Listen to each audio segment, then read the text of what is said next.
Hey guys, welcome back to my channel. If you're new here, then welcome. My name is Christina, and if you have been following me for the last year or so, you know that I have been on an entire journey of Project Pan, my very first one, and it got me thinking about the products that I feel like I am never going to pan for one reason or another. So join me today as we talk about all of the products that I am never going to pan. As you can probably imagine, I have a lot of products, and it really does get you to start thinking about, your consumption of makeup and the things that you really love, the things that you really want to use up, the things that maybe you want to kind of move out of your collection. And it really made me start to wonder about some makeup products that just seem to last forever. No matter how many times I use them, no matter how many trips I take them on. And I just wanted to see why, why am I not finishing these products, or why am I stopping myself from finishing these products? So we are going to be talking about 15 different products, and I'm breaking them up into 3 categories, 5 products each. The first category is 5 impossible products to pan, just different reasonings why. The second category is going to be 5 products that I refuse to finish forever. And then the third category is going to be the 5 makeup museum type of products. For one reason or another, maybe they were discontinued, maybe they have some sentimental value to me, but these are going to be the products that I have decided I'm never going to finish them. Now let's talk about our impossible products to pan. The first one is going to be this one, the IT Cosmetics Sun Blush. This is going to be a cream type of formulation here. I purchased 2 of these shades, I believe, and the rest of the collection they had sent to me throughout the course of a year or so. But these cream blushes are incredible. If you guys have never used them, they're a super thin serum-like texture, and they're super pigmented. You really don't need a lot of product here to get full pigmentation on your cheeks. So because of that, you only need a light tap of this on your brush to blend it out. And as you can probably see here, this is rather large. I do think that the packaging here is quite bulky. There is a lot of excess glass here. So it looks like, just in general, this is a very big unit, which it is. It definitely is. But there's actually a lot of product in here. So there's 0.63 ounces of product. And for reference, the Merit Flush Balm has 0.31 ounces. So that's just about half as much as this one has here. The Tower 28 Beach Please has 0.16 ounces. And even things like the Charlotte Tilbury Unreal Stick Blushes that they recently came out with, those have half the amount of product at 0.31 ounces. Another one, the Patrick Ta Duos, which are very pigmented, very popular as well. And I would say quite similar in terms of formulation, that has 0.17 ounces. And my last example is the Milani Cream Blushes, and those actually have 0.21 ounces. So if you have any of those, you probably know that those will last you a good amount of time. Even if you're using it daily, it's still going to last you many months. So you can imagine this being 0.63 ounces. That's kind of crazy. I don't know if I'm ever going to finish this, which, hence why it's in the impossible to pan category. But I love this. I love that they're giving you a bang for your buck. I think that it's great if you like the shades. I love the formulation of this. They really stay put on your cheeks even if you are oily, and they also kind of have this I don't know if it's intentional, but they have this kind of cooling sensation to them when you're applying them on the cheeks. It's everything about this so great, and honestly I feel like this is gonna go bad way sooner than I can finish it, which is not great, but it's kind of the reality of it. Our next impossible to pan one is of course an eyeshadow palette, because we know eyeshadow palettes, if you have more than I want to say 3 in your collection, they're going to last you a really long time. But specifically the Pat McGrath Mothership palettes. I have a couple of these. I got some of them as a gift from family, and I have purchased I think 2 of them. This is the Mothership 10 palette right here. I think this was my last one that I had purchased,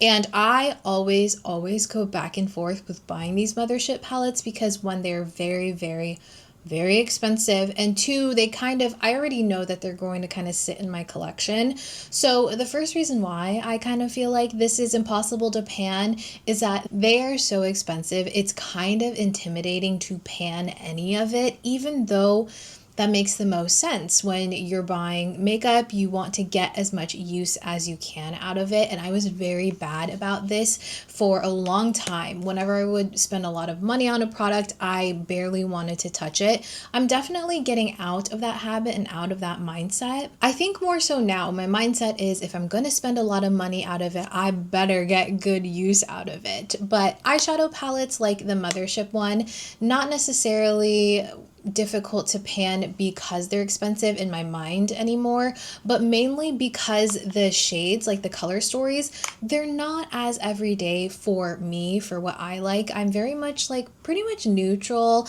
I have been experimenting with more glittery, more like eyeshadow topper things, so I want to make it a point to reach for these more often.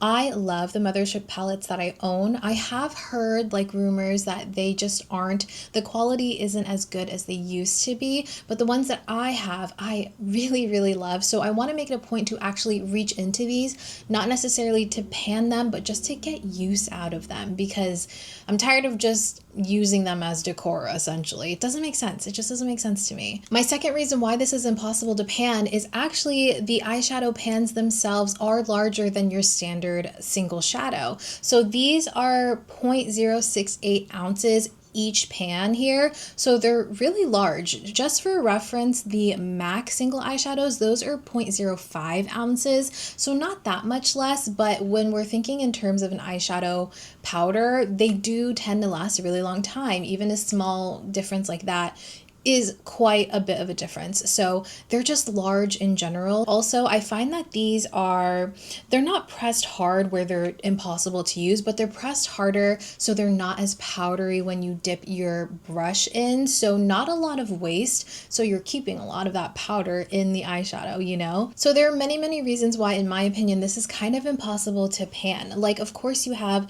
more of a neutral matte shadow here. You have like, you know, that one, but things like this eyeshadow topper, I'm pretty sure many people are not wearing that day to day. Like this duochrome, while it is beautiful, that's going to be like a special one for me to wear. I'm not going to the grocery store with that. To each their own again, but for me, these are hard. These are hard to pan.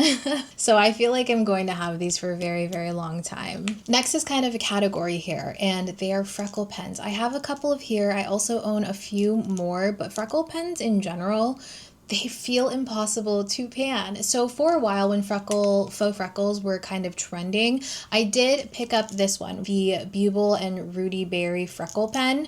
This one is the one that has that like sphere at the end of it, so you can just dot it on and then tap it out. I was very intrigued. I think these two, the Freck and the Beaubble one, were the first two that I purchased. I played around with them a little bit, and I feel like right now, this summer, I have been playing with faux freckles more than I ever have. I do have natural freckles, but faux freckles are kind of fun because you can customize them, obviously. And I like to kind of enhance my natural freckles as well as like add some more whenever I'm feeling a little bit more summery. You know, I did a couple right here on my nose, but I don't necessarily go all out, which is one of the reasons why I feel like I'm never going to pan these, because if you look at them, while this looks super tiny, I've had this for well over a year, maybe even well over 2 years. Like, I wouldn't be surprised if we were hitting that 2-year mark, and I'm nowhere near finished with this. Of course, if you're wearing these daily, if you're doing a lot of freckles, depending on how many you're putting on your face, then I'm sure you can pan these. But for me, these just seem like never-ending products. I feel like when I'm doing my makeup, I'm putting on at least a couple of little freckles or enhancing my freckles these days, at least for the last like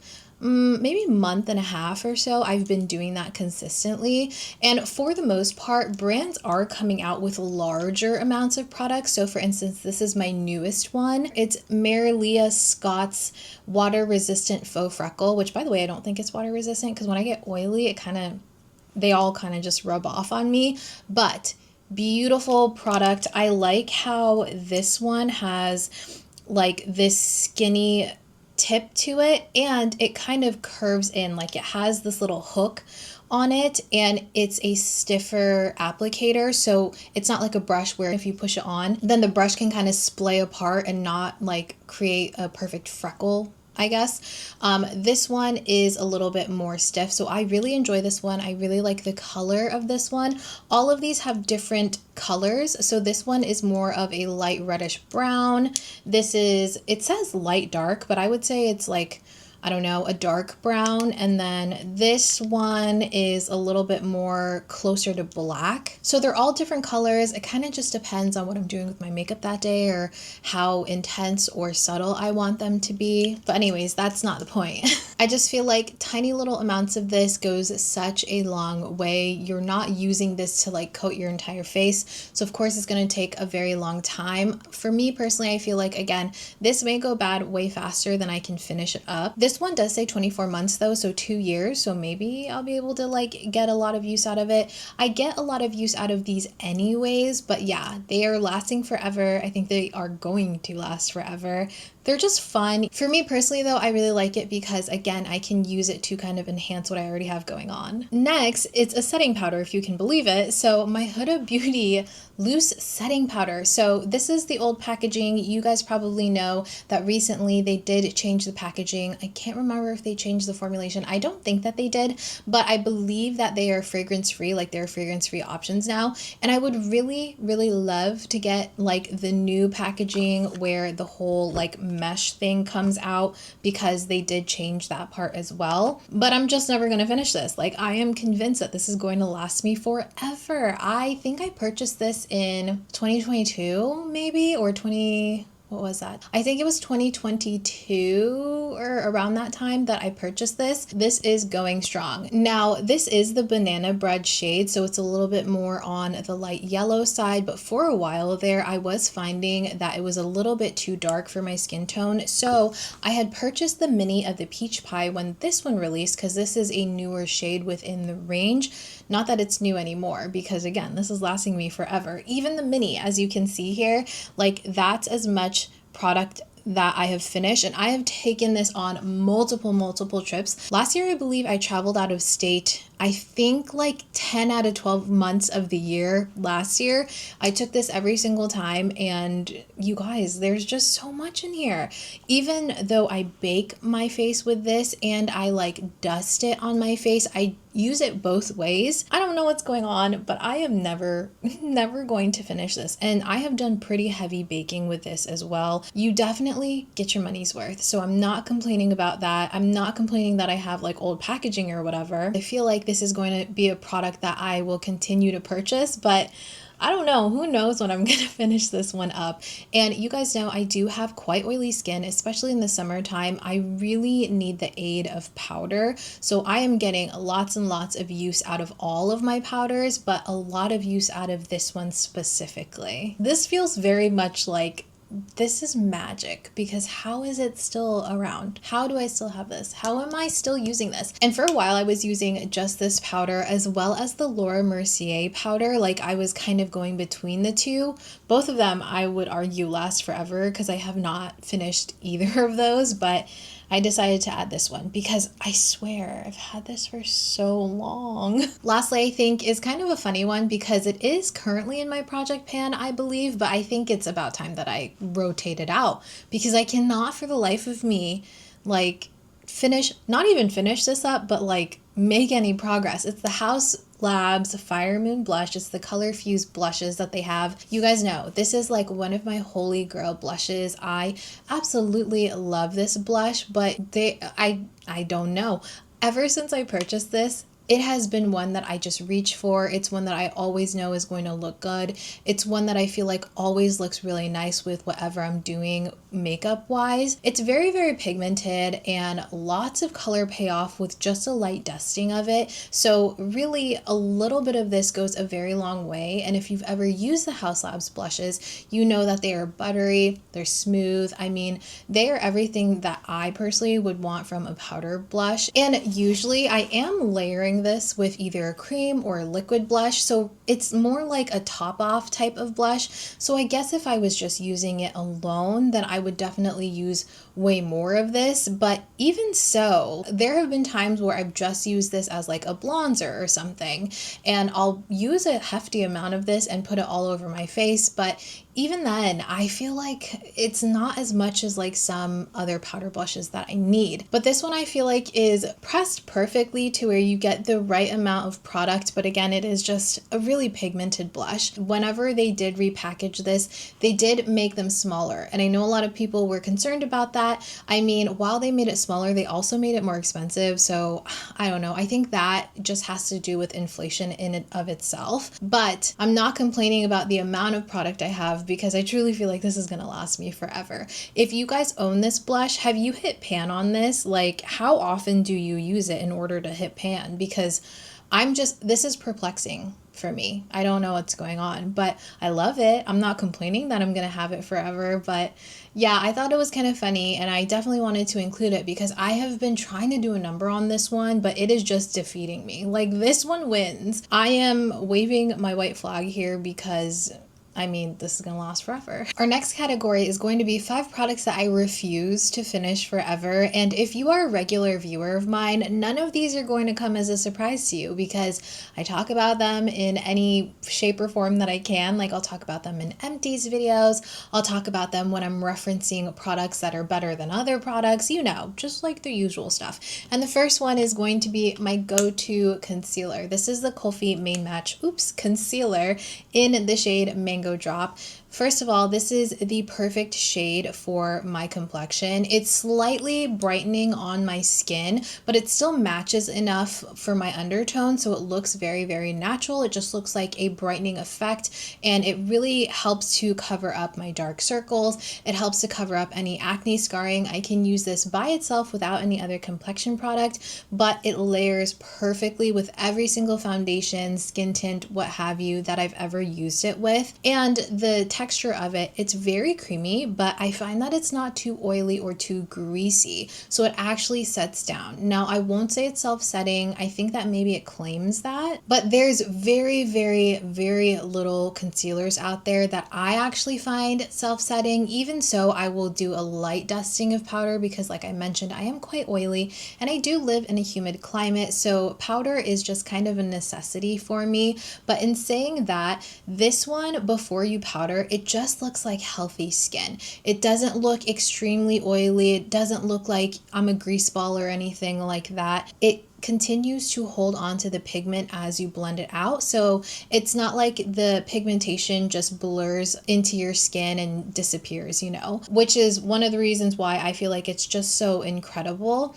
It also sets down really well. So even though it is quite creamy, it sets down really well whether I just dust light powder on it or if I bake on top of it. You know how sometimes if you have a very serum-y, very hydrating concealer, if you try to bake on top of it, it kind of like slips and slides, or it can even separate the powders. This doesn't do it. This still looks really healthy and natural on the skin. If I wanted to go for more of a natural look, but I still want a powder, then this would be a really good option. I always use it for that reason as well. If you have more of like a neutral undertone or an olive undertone, I think Kulfi actually hits those undertones really, really lovely. It's $26. It's not going to be the most inexpensive product, but it's also not going to be the most expensive concealer that I've purchased from Sephora. Time and time again, I would repurchase this over other ones. The mascara that I refuse to finish is my Hair & Make Long and Curl Advanced Film Mascara. If you guys ever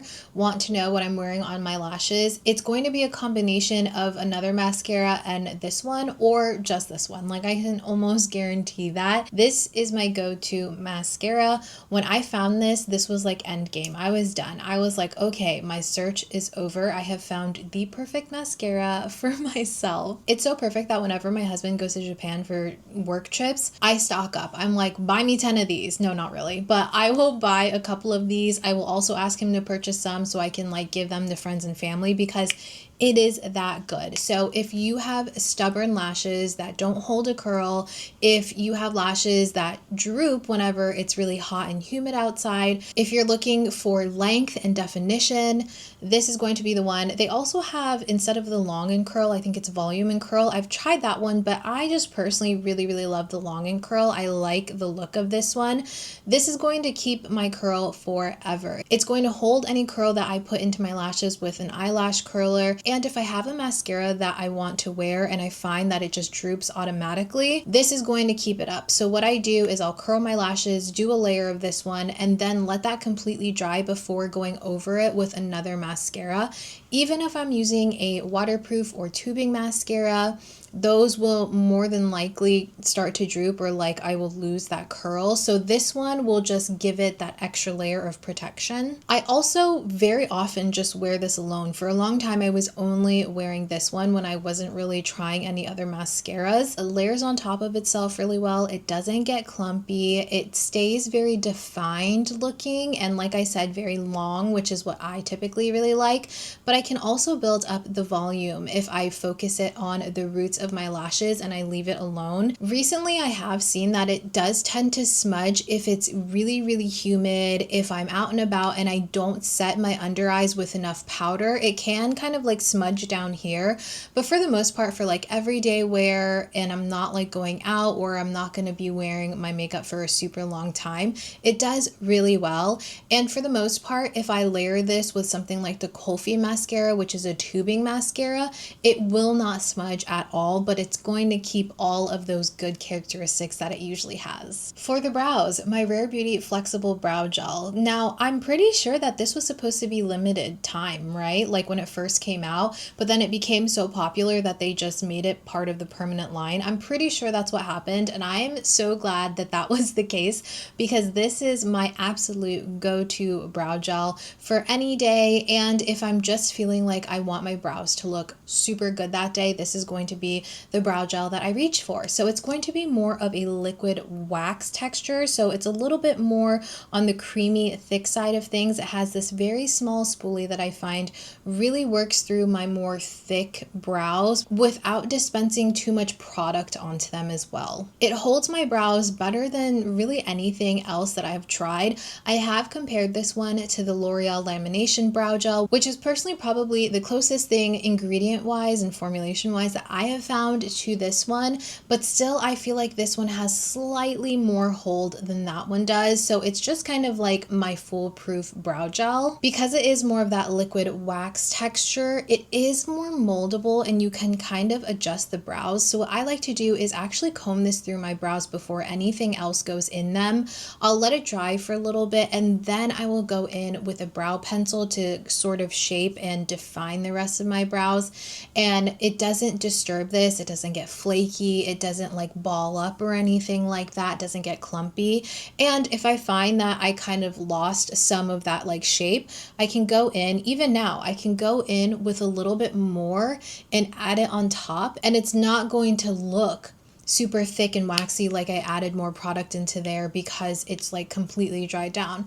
I feel like it doesn't ever fully dry down, but that's not an issue because it still holds my brows up no matter what. So this is just incredible. I love it. I think I've gone through 4 or 5 of these now since I started using it, and it's just the best. The Dr. Dennis Gross, what is this actually called? Plump and Repair Lip Treatment. So I actually bought this on a whim, full price. I don't know what made me want to buy this full price because it's $45. That's so expensive in my opinion for a lip product. I was like, ugh, I don't know, but I guess I had seen like a lot of good reviews on it, and I tried it for myself, and my goodness, this thing is so good, and it truly does what it claims, which is so refreshing when you think about all of the plumping products out there that don't actually really do anything. This is a very fast acting lip plumper. As soon as you put this on the lips, you can kind of feel it working, and you can see your lips look plumper, and it does not feel painful. You guys know that I'm very sensitive to more aggressive lip plumpers. I don't like a spicy lip plumper for the most part.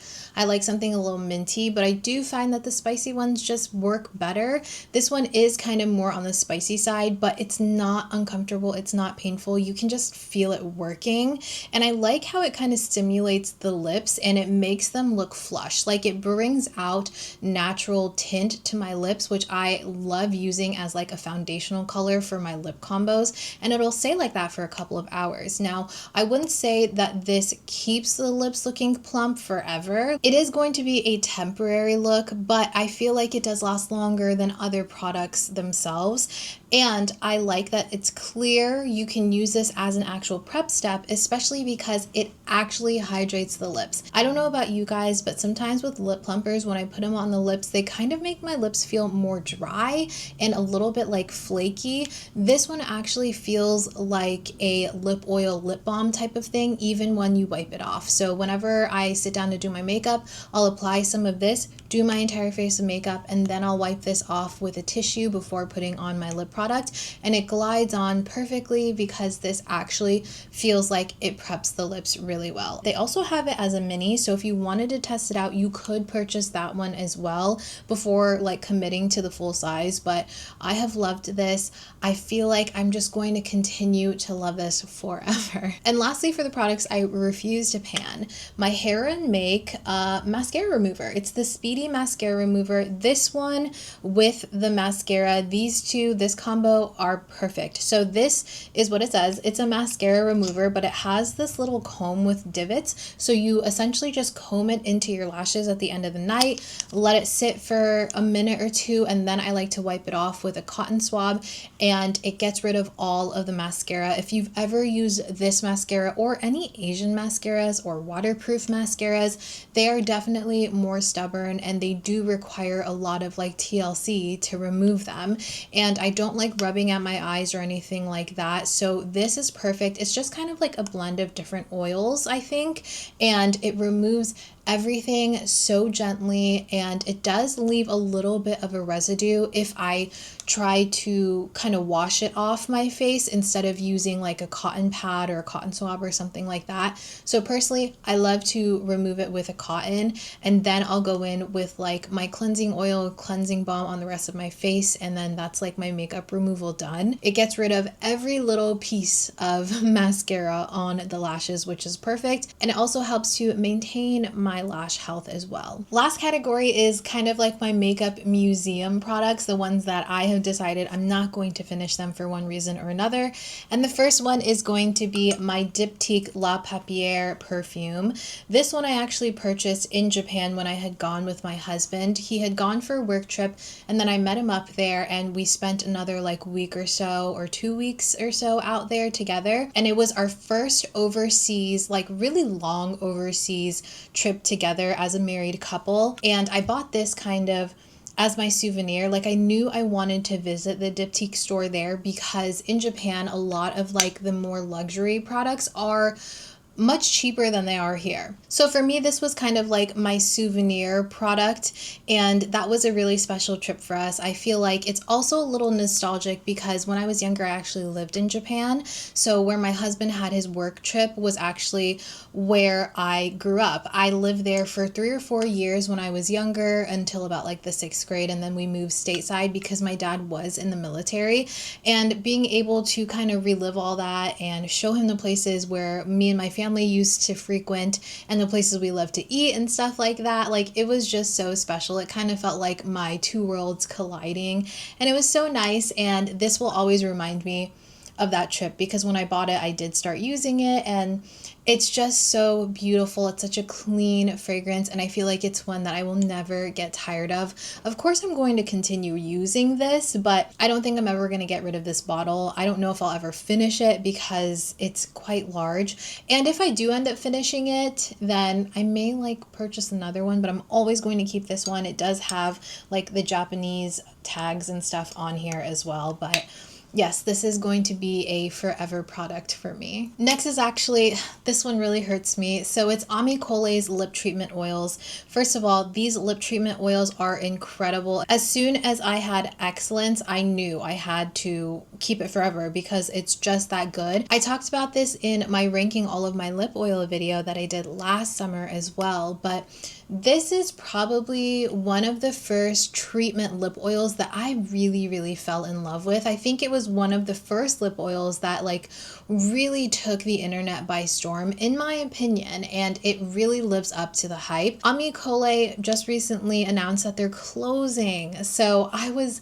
super sad to see that. I have several of these shades, and I actually did end up purchasing a backup of this one just because I cannot be without it. It's so so good, and it makes me really sad to see them go because I feel like they had a very steady amount of growth for a little while, and of course it did kind of plateau as people were starting to find other lip oils and lip treatments and stuff because they really boomed in the last like 2 years. The shades are gorgeous. If you didn't know, Amicole is Black owned, and I feel like the brand by itself kind of represents what a brand can do when they have a clear goal in mind and what they can really accomplish, because Amicole, it's a small beauty brand and they went into Sephora and they, in my opinion, they did really well. Of course, there are those extra markups that are required when you go into a store such as like Ulta and Sephora, which ultimately is very detrimental to a lot of smaller beauty brands. But I mean, I feel like they have such a great following. I feel like they were so clear in their intentions, and I'm really sad to see them go. So for me, even if I get close to finishing these, I don't think I will ever truly fully toss these. I think they are going to stay in like my little makeup museum box that I have as well. If you have not tried them and if there are any left in stock, I highly recommend just picking one up because I think that they are amazing. I think this shade in Romance is still available online, and so good, so good. I wish them well. I wish the owner well. I cannot wait to see what else she does, hopefully in the beauty space. But if not, I do wish her and her team well in general. Next is something that, again, was kind of in my project pan. It is in my project pan. Or actually, I think I recently removed it. I have to watch it back, to be honest. But it's this lip liner from bareMinerals. It's the Freestyle lip liner in the Under Over collection, and they discontinued this. So sad. I actually think I found this right as they were discontinuing it, but this is my perfect contour shade. The best contouring color for my lips. It looks so natural, but it also, like when I build it up, it also can look a little bit more dramatic, adds such a beautiful depth. It can also make my lips look more plump. I'm so sad that it's discontinued. It's almost like a long-lasting lip liner without that film former feeling. You know what I'm talking about? Like whenever you use something like the Maybelline lip liners or the Fenty Beauty lip liners, once those dry down, they kind of have this like plasticky hard feeling, which makes them more long wearing. But this one I would say has very similar wear without that film form feeling. So I love it for that, but mostly the color. I can't get over the color, and I'm so sad that I can't find this anywhere else. I have looked everywhere for another one, but I can't find them. And I have been on the hunt since I found out this was discontinued. I've been on the hunt for a dupe. I think the closest one I've gotten is one of the Rhode lip peptide, like what is it called? These right here, these peptide lip shapers. I think it's the shade Lean that is the closest that I have found in terms of like shade. But as you guys know, these aren't your traditional lip liners, so they don't last on the lips as long whenever I'm wearing them. So this is the Rhode one, this is the bareMinerals one. They are very similar on the lips, but still not like perfect. I've been on the hunt. I'm telling you, I've bought so many lip liners trying to dupe this thing.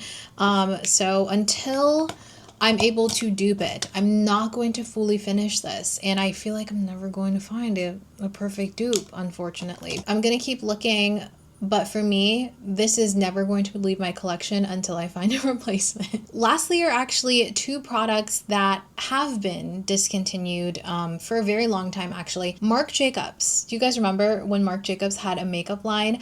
I loved that bronzer. It's like this big huge pan of bronzer. It was the only one that I wore. It was the perfect shade for my complexion, and I just love that thing so much. But these I have kept because I'm hoping, did you guys hear the rumor that Marc Jacobs is coming back with a makeup line? If they do, I hope they come back with these, and I want to compare them to see if the formula is the same, what have you. But these are the See-Quins eyeshadows. I have Blitz Glitz and the shade Topaz Flash.